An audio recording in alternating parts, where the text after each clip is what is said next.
এখন সকাল 6:30 বাজে। আমাদের রুমের বাইরেটা ঠিক এই রকম দেখতে লাগছে।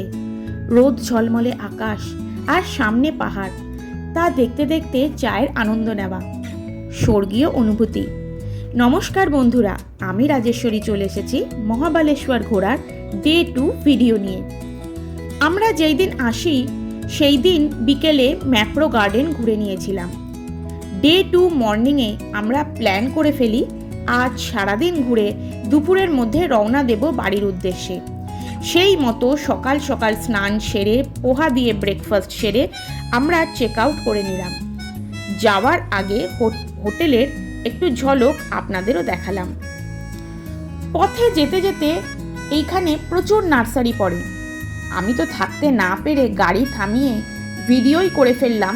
এত সুন্দর সুন্দর কালারফুল ফুল এইখানে রয়েছে যে ছবি না তুলে পারা যাবে না। আপনারাও দেখুন কত সুন্দর সমস্ত ফুল এইখানে পথের ধারে সাজিয়ে রেখেছে।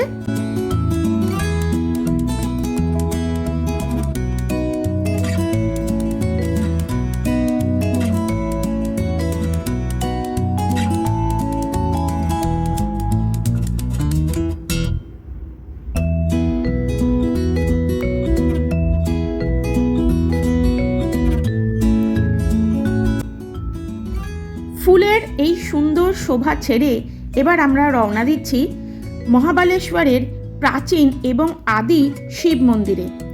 এর পাশেই রয়েছে পঞ্চগঙ্গা মন্দির, কিন্তু দুঃখের বিষয় মন্দির চত্বরে ভিডিও বা ছবি তুললে 500 টাকা জরিমানা।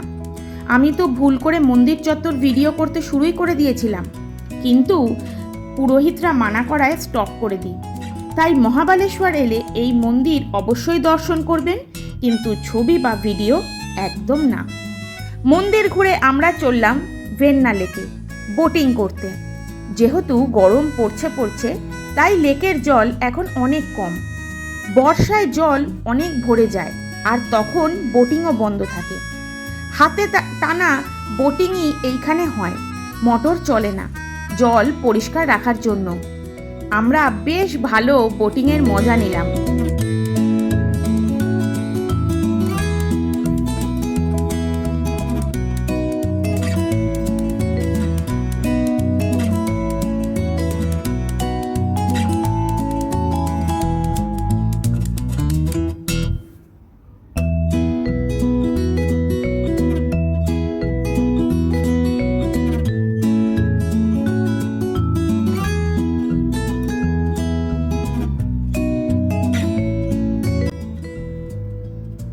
এর পরের গন্তব্য কেট পয়েন্ট আর ইকো পয়েন্ট। এই দুটো পয়েন্টই পাশাপাশি। মহাবালেশ্বরে এলে এই রকম অনেক পয়েন্ট পাবেন। আমরা এই দুটোই চুজ করেছি ঘুরবো বলে। কেট পয়েন্টে যাওয়ার পথে আমরা অনেক স্ট্রবেরি ফার্ম দেখতে পেলাম। সেইখানে স্ট্রবেরি চাষ কেমন করে হয় তা দেখাবে আপনাকে। একদম ফ্রেশ স্ট্রবেরি গাছে ঝুলছে। শুধু তাই নয়, সাথে এরা সবজি ও ফুলের চাষও করে রেখেছে। এদের চাষের ফ্রেশ স্ট্রবেরি দিয়েই ফ্রেশ ক্রিম বানিয়ে দিচ্ছে। খেতে জাস্ট অসাম। ফুল দেখলেই আমার কি হয় জানি না, আমি ভিডিও করতে শুরু করে দিই, আর এইখানেও তার ব্যতিক্রম করিনি। কেট পয়েন্টে গিয়ে পাহাড়ের ওপর দিয়ে মহাবালেশ্বরের দৃশ্যটা জাস্ট ফাটাফাটি লাগছিল।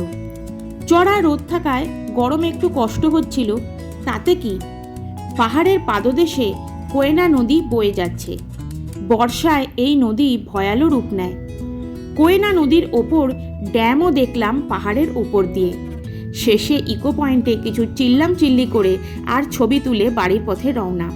শর্ট ট্রিপ হিসাবে আপনারা যারা মুম্বাই বা থানেতে থাকেন তারা প্ল্যান করে ফেলতে পারেন, কিন্তু টাইমিংটা অবশ্যই জানুয়ারি বা মার্চের মধ্যেই রাখবেন, তখন পিক টাইম।